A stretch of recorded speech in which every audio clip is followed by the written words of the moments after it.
प्रिय साथियों, नमस्कार, सादर प्रणाम, सादर चरण स्पर्श। कैसे हैं आप लोग? मैं आपको सामने एक निवेदन के लिए उपस्थित हुआ हूं।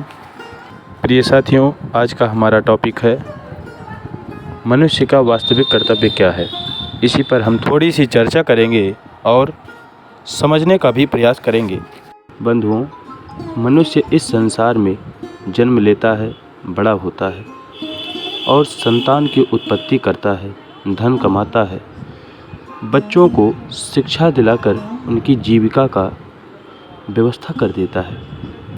ये सब बातें होने पर मनुष्य समझता है कि उसने अपना सारा कर्तव्य पूरा कर लिया है।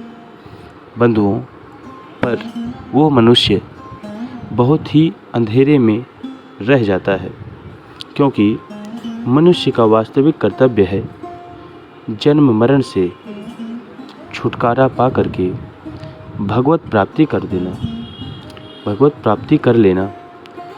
इस बात की जानकारी बहुत से महापुरुषों से हम लोगों को मिलती है, जिन्होंने भगवत प्राप्ति कर ली है, और बहुत लोग जो अभी भगवान की शरणागत हो चुके हैं, उनसे भी सुनने को सत्संग में मिलता है।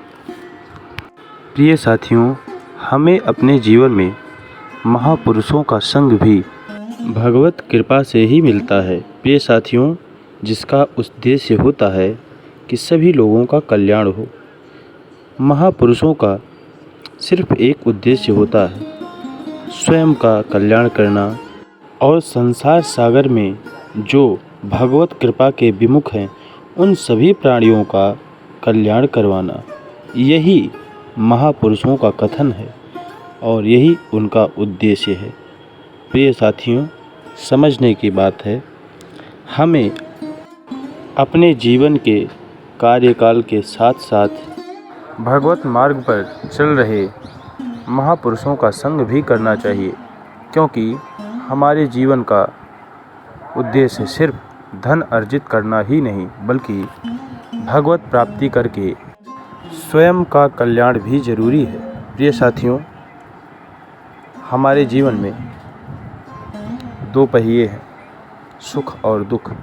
ये तो आते जाते रहेंगे।